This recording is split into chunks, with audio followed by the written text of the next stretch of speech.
Actes chapitre 8, je lis au nom de Jésus. Et Saul est d'accord avec ceux qui ont tué Étienne. L'église de Jérusalem commence à souffrir très durement. Ce jour-là, on commence à faire souffrir très durement l'église de Jérusalem. Tous les croyants, sauf les apôtres, s'en vont un peu partout dans les régions de Judée et de Samarie. Des gens fidèles à Dieu enterrent Étienne et ils pleurent beaucoup sur lui. Mais il y a Saul. Il veut détruire l'église. Il va dans toutes les maisons. Il fait sortir les croyants, les hommes et les femmes, et il les jette en prison.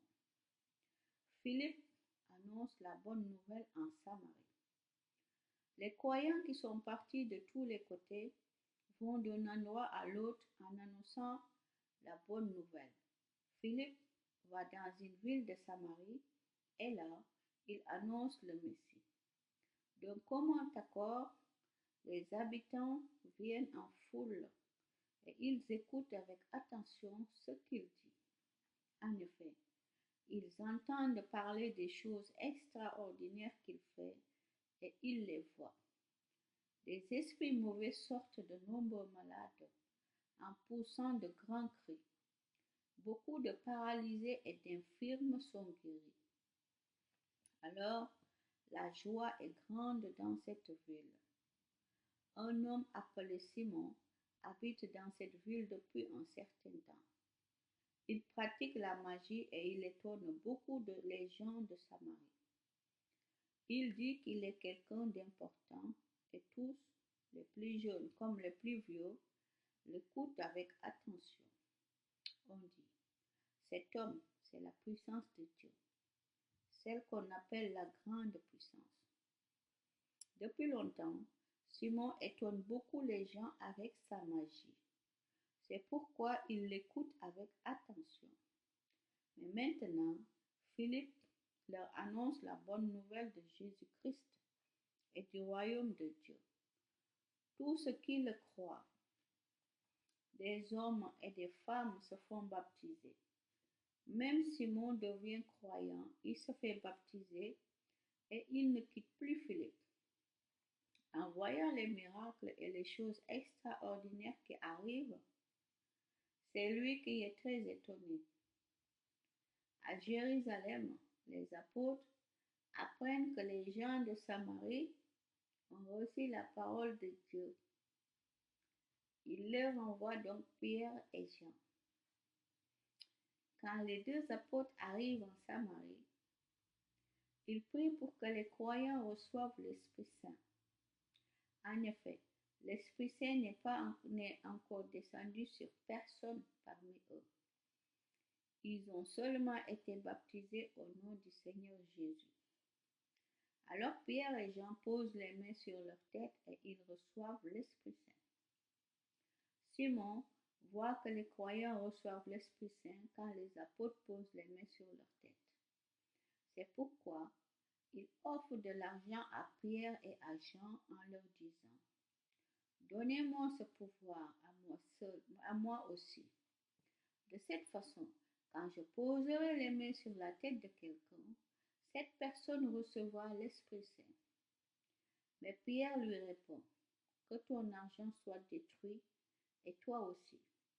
Tu as cru que tu pouvais acheter avec de l'argent ce que Dieu donne gratuitement. Ce qui se passe ici n'est pas pour toi. Tu n'as pas le droit d'y participer.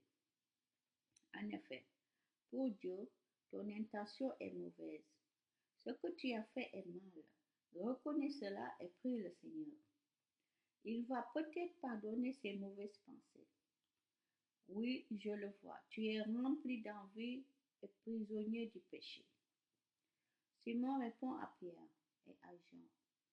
Priez vous-même le Seigneur pour moi, alors rien de ce que vous avez dit ne pourra m'arriver. Les deux apôtres rendent témoignage en annonçant la parole du Seigneur, puis ils retournent à Jérusalem. En chemin, ils font connaître la bonne nouvelle dans beaucoup de villages de Samarie. Philippe rencontre un fonctionnaire éthiopien. L'ange du Seigneur dit à Philippe, pars vers le sud, sur la route qui va de Jérusalem à Gaza. En ce moment, il n'y a personne sur la route. Philippe part tout de suite. En chemin, il voit un homme. C'est un eunuque. C'est un eunuque éthiopien, un fonctionnaire important. C'est lui qui s'occupe de toutes les richesses de Candace, la reine d'Éthiopie. Il est venu à Jérusalem pour adorer Dieu et il retourne chez lui. Il est assis dans une voiture à cheval et lit le livre du prophète Ésaïe. L'Esprit Saint dit à Philippe, avance, va jusqu'à cette voiture. Philippe y va en courant. Il entend l'Éthiopien qui lit le livre du prophète Ésaïe. Philippe lui demande, est-ce que tu comprends ce que tu lis?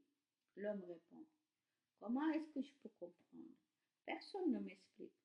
Et il invite Philippe à monter dans la voiture et à s'asseoir à côté de lui.